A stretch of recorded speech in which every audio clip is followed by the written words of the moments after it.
How you friends, I hope आप सभी अच्छे होंगे। सो आपका स्वागत है ज्ञान शिक्षा के एक नई वीडियो सेगमेंट में। आज मैं बात करने वाला हूँ स्टैम्प पेपर्स की। स्टैम्प पेपर्स होते क्या हैं, स्टैम्प पेपर्स कहाँ पे यूज़ होते हैं और स्टैम्प पेपर्स कितने तरह के होते हैं। इस वीडियो को स्टार्ट करने से पहले इस चैनल को आप सब्सक्राइब कर लीजिएगा। ये वीडियो आपके लिए बहुत ही हेल्पफुल होगी। आई प्रॉमिस आपको बहुत कुछ सीखने को मिलेगा। लास्ट तक देखिएगा। चलिए स्टार्ट करते हैं आज की वीडियो।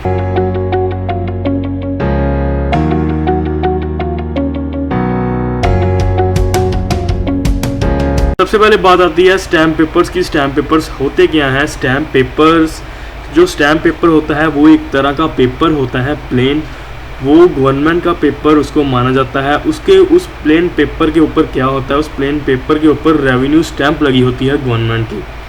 रेवेन्यू स्टैम्प मीन्स होता है कि जैसे हम नोट देखते हैं, 10 रुपये का नोट हो गया, ठीक है, ऐसे ही उसी प्रकार से एक नोट प्रिंटेड होता है एक पेपर के ऊपर, ओके। और वो प्रिंटेड नोट ही उस पेपर को गवर्नमेंट डॉक्यूमेंट बनाता है, ओके। उस पेपर को स्टैम्प पेपर बनाता है। हम स्टैम्प पेपर यूज़ क्यों करते हैं? स्टैम्प पेपर इसीलिए यूज़ होता है क्योंकि एक नॉर्मल पेपर की बजाय अगर हम स्टैम्प पेपर यूज़ करते हैं तो उसकी वैलिडिटी उसको माना अधिक जाता है, ओके।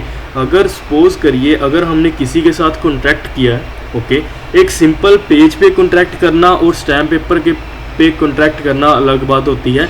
अगर हम सिंपल पेज पे कॉन्ट्रैक्ट करेंगे उसको हमें साबित करने में कठिनाई आ सकती है। लेकिन अगर हमने स्टैम्प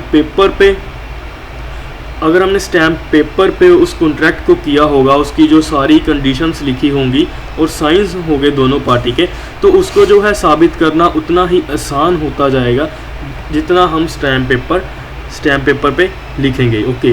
स्टैम्प पेपर का साइज़ क्या होता है? स्टैम्प पेपर का साइज़ होता है A4। उसके ऊपर जो है एक नोट प्रिंटेड हुआ होता है और वो नोट ही डिसाइड करता है कि उस पेपर की वैल्यू क्या है, ओके। सो अलग अलग केसेस में अलग अलग स्टैम्प पेपर्स के रेवेन्यू स्टैम्प यूज़ होते हैं। लाइक फॉर एग्जांपल किसी ने सेल डीड करनी है, सेल परचेज ऑफ प्रॉपर्टी करनी है, वो स्टैम्प पेपर्स पे सेल परचेज ऑफ प्रॉपर्टी को साइन करवाएगा दूसरी पार्टी से कि हाँ मैं आपको ये प्रॉपर्टी बेच रहा हूँ। और जो प्रॉपर्टी की वैल्यू होगी वो डिसाइड करेगी कि उसको कितने रुपीस का स्टैम्प पेपर लगेगा और कितने रुपीस के स्टैम्प पेपर उसके ऊपर लगेंगे। ये अलग अलग वेरी करता रहता है, ओके। बाय द जैसे प्रॉपर्टी का प्राइस क्या हो गया, सेल का प्राइस क्या हो गया, कितने में प्रॉपर्टी बिक रही है, ये अलग अलग वेरी करता है कितने के स्टैम्प पेपर उसमें लगेंगे। स्टैम्प पेपर सूखे शब्दों में, आसान वर्ड्स में हम कह सकते हैं कि गवर्नमेंट का एक डॉक्यूमेंट होता है, गवर्नमेंट का एक पेज होता है जिसके ऊपर अगर हम कोई भी कॉन्ट्रैक्ट करेंगे, कोई भी एग्रीमेंट करेंगे तो वो माना ही जाएगा, वो एक वैलिड माना जाएगा, ओके। सो जो स्टैम्प पेपर है ये गवर्नमेंट का रेवेन्यू है, ये गवर्नमेंट का सोर्स ऑफ रेवेन्यू है। इससे जो गवर्नमेंट है, हमारी सरकार है, अपना जो है सारा संचार करती है। इससे सरकार को पैसे आते हैं, इससे सरकार को चलाने में, शहर को, स्टेट को चलाने में मदद मिलती है, देश को चलाने में मदद मिलती है। ये भी एक रेवेन्यू सोर्स है हमारी गवर्नमेंट का, ओके। अब बात आती है स्टैम्प पेपर्स कितने प्रकार के होते हैं, कितने टाइप्स के होते हैं स्टैम्प पेपर। स्टैम्प पेपर दो तरह के होते हैं, नॉन जुडिशियल स्टैम्प पेपर और जुडिशियल स्टैम्प पेपर्स, ओके। मैं आपको आगे बताऊंगा स्टैम्प पेपर्स, कौन सा स्टैम्प पेपर कहाँ पे यूज़ होता है और स्टैम्प पेपर क्यों यूज़ किए जाते हैं। नॉन स्टैम्प पेपर दो तरह से होते हैं, non judicial and judicial stamp paper. जो नॉन जुडिशियल स्टैम्प पेपर्स होते हैं वो अलग तरह से यूज़ होते हैं और जो जुडिशियल स्टैम्प पेपर्स होते हैं वो अलग तरह से यूज़ होते हैं। लेकिन दोनों ही सरकार के एक डॉक्यूमेंट होते हैं, ओके। दोनों ही जब भी हम कोई भी काम करते हैं उसके लिए यूज़ होता है। जब भी एक लीगल काम करना होगा तो उसके लिए यूज़ होगा। सो पहले आता है non judicial stamp paper. Non judicial stamp paper कहाँ पे यूज़ होते हैं? नॉन जुडिशियल स्टैम्प पेपर किसी सेल डीड में, लाइक सेल परचेज करनी है, उसके जो कंडीशंस हैं उसको मानने के लिए, प्राइस फिक्स करने के लिए, जो सेल डीड में लिखा होगा उसको अगला बंदा भी मान रहा है, इसलिए उसको साइन करना, उसको फिर स्टैम्प पेपर हम इसीलिए साइन करवा लेते हैं कि आगे जाकर वो जो पर्सन है जो इसमें साइन कर रहा है वो कहीं मुकर ना जाए। वो अगर मैंने जैसे कि सेल का एग्रीमेंट किया उसके साथ, ठीक है, मैंने उसको फर्नीचर भेजना है, वो फर्नीचर लेकर मुझे कम पैसे ना दे दे, इसीलिए मैं स्टैम्प पेपर से साइन करवा लूँगा कि हाँ आपने मुझे इतने पैसे पे करने हैं। ओके, आगे आ गया पावर ऑफ अटॉर्नी, एफिडेविट के लिए, रेंट एग्रीमेंट के लिए, जैसे रेंट पे अगर हम किसी पर्सन को रेंट में कोई भी हाउस देते हैं तो उससे पहले हम रेंट एग्रीमेंट करते हैं, वो रेंट एग्रीमेंट हमें स्टैम्प पेपर पे करना होता है। अगर हमने कोई सिंपल पेपर पे, हम सिंपल पेपर पे भी कर सकते हैं एग्रीमेंट, कोई भी कॉन्ट्रैक्ट हम सिंपल पेपर पे कर सकते हैं। ओके, लेकिन जो स्टैम्प पेपर कॉन्ट्रैक्ट होगा उसकी जो वैल्यू होगी, उसकी वैलिडिटी होगी वो ज़्यादा होगी, वो ज़्यादा होगी। और ट्रांसफ़र ऑफ प्रॉपर्टी, जैसे मैंने बताया, प्रॉपर्टी को किसी दूसरे के नेम पे करने पे तब भी ये स्टैम्प पेपर का यूज़ होता है कि हाँ मैं उसके नाम पे कर रहा हूँ। विल बनाने के लिए भी ये यूज़ होता है, कोई भी एग्रीमेंट हो, कोई भी कॉन्ट्रैक्ट हो, उसके लिए जो है स्टैम्प पेपर यूज़ किया जाता है। उसके लिए जो नॉन जुडिशियल स्टैम्प पेपर है वो यूज़ किया जाता है। नॉन जुडिशियल स्टैम्प पेपर के प्राइजेस क्या होते हैं? 10 रुपये में मिल जाता है, 20 में मिल जाता है, 50, 100, 500, 1000, 5000 और 10,000 में ये मिल जाते हैं। 20,000 भी हो जाता है, 25,000 में भी ये मिल जाते हैं। ये हमें according to sale, according to contract, ये हमें उसमें डिसाइड किया जाता है कि कितनी सेल पे कितने स्टैम्प पेपर्स लगेंगे। ये सारा स्टैम्प पेपर एक्ट डिसाइड करता है कि कितने प्राइस पे कितना स्टैम्प पेपर लगेगा, कितने पे कितना लगेगा, ये सारा स्टैम्प पेपर एक्ट डिसाइड करता है। ओके, और अगर हम कोई भी स्टैम्प पेपर, कोई भी कॉन्ट्रैक्ट करते हैं, कोई भी एग्रीमेंट करते हैं, इसकी जो स्टैम्प पेपर के करने में, कॉन्ट्रैक्ट करने में स्टैम्प पेपर के ऊपर उसकी वैलिडिटी कॉन्ट्रैक्ट की बढ़ जाती है। अगर हम सिंपल पेज पे कॉन्ट्रैक्ट करेंगे तब उसकी वैलिडिटी कम होगी as compare to the stamp paper. Okay, so लेकिन आजकल क्या हो गया, आजकल ई स्टैम्प पेपर्स आ गए हैं।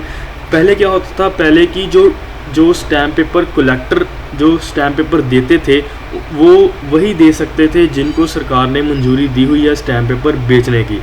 ओके, सो वो क्या करते थे, वो फ्रॉड करते थे, वो नकली स्टैम्प पेपर भी बेच देते थे। इसीलिए सरकार ने क्या किया, अब ई स्टैम्प पेपर निकाल दिया। अब हम ऑनलाइन परचेज़ कर सकते हैं स्टैम्प पेपर। ई स्टैम्प पेपर की वेबसाइट पे जाकर हम ई स्टैम्प पेपर परचेज़ कर सकते हैं, जितने मर्जी ई स्टैम्प पेपर परचेज़ हम कर सकते हैं। स्टैम्प पेपर की एक वैलिडिटी भी होती है, लाइक अगर पहले जो हम देखते हैं सिंपल स्टैम्प पेपर थे वो 6 मंथ के लिए वैलिड थे। फॉर एग्ज़ाम्पल 6 मंथ के अंदर हमने उस पर कोई सेल, एग्रीमेंट कुछ भी कर दिया तो वो वैलिड रहेगा। अगर 6 मंथ हो गया, 6 मंथ के बाद अगर हमने उस पर कोई भी सेल, एग्रीमेंट की तो वो वैलिड नहीं रहेगी, वो ख़त्म हो जाएगी। वो स्टैम्प पेपर बस 6 मंथ के लिए वैलिड रहते हैं कि 6 मंथ के अंदर आप उस पर कोई भी एग्रीमेंट, कोई भी कॉन्ट्रैक्ट कर सकते हो। उसके बाद जो है स्टैम्प पेपर पे वो कॉन्ट्रैक्ट, वो एग्रीमेंट वैलिड नहीं माना जाएगा, वो नहीं माना जाएगा। ओके, लेकिन ई स्टैम्प पेपर में अब क्या आ गया, ई स्टैम्प पेपर जो है 1 ईयर के लिए वैलिड होते हैं। अगर बाय चांस 6 मंथ के अंदर कोई स्टैम्प पेपर यूज़ नहीं किया गया हमारी तरफ से, तब हम वो कलेक्टर जिसने हमें दिया था उसको हम वापस भी कर सकते हैं। ओके, और आगे बात आती है जुडिशियल स्टैम्प पेपर्स की। जो जुडिशियल स्टैम्प पेपर्स होते हैं वो लीगल और कोर्ट फीस के लिए यूज़ की जाते हैं। लाइक फॉर एग्जांपल जो कोर्ट में फ़ीस लगती है, ओके, वो एक जुडिशियल स्टैम्प पेपर्स के रूम में लगती है, लेकिन कोर्ट में जो है कैश ट्रांजैक्शन नहीं होती, उसमें जो फ़ीस लगती है वो स्टैम्प पेपर्स के रूप में लगती है। ओके, जितनी भी कोर्ट में फ़ीस होती हैं वो सभी जो है वो कैश में नहीं ली जाती, उसके लिए एक कोर्ट फीस होती है, उसके लिए कोर्ट स्टैम्प पेपर होता है, वही होता है judicial stamp paper. Okay, non judicial stamp paper और जुडिशियल स्टैम्प पेपर्स में इतना ही फ़र्क है कि जुडिशियल स्टैम्प पेपर्स जो होते हैं वो सिर्फ कोर्ट में यूज़ होते हैं कोर्ट की फ़ीस के लिए, लेकिन नॉन जुडिशियल स्टैम्प पेपर पे हम एग्रीमेंट करते हैं, कॉन्ट्रैक्ट करते हैं, affidavit, rent agreement, sale deed करते हैं। ये सारा नॉन जुडिशियल स्टैम्प पेपर्स पे होता है। नॉन जुडिशियल स्टैम्प पेपर्स की जो है वो कितने रुपीस तक होते हैं, वो 25,000 उससे भी अधिक होते हैं।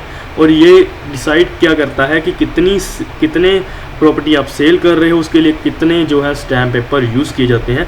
कोई भी हम एग्रीमेंट जो है वो किसी भी पेपर पे कर सकते हैं, लेकिन अगर हम स्टैम्प पेपर पे यूज़ करें तो उसकी जो वैलिडिटी, उसकी मान्यता जो है वो बढ़ जाती है। हम वैसे कोई भी पेपर पे कर सकते हैं, लेकिन कोर्ट में जो है जुडिशियल स्टैम्प पेपर ही लगते हैं। उसके लिए कोर्ट फीस के लिए जुडिशियल स्टैम्प पेपर ही यूज़ होंगे, कैश ट्रांजैक्शन नहीं होगी।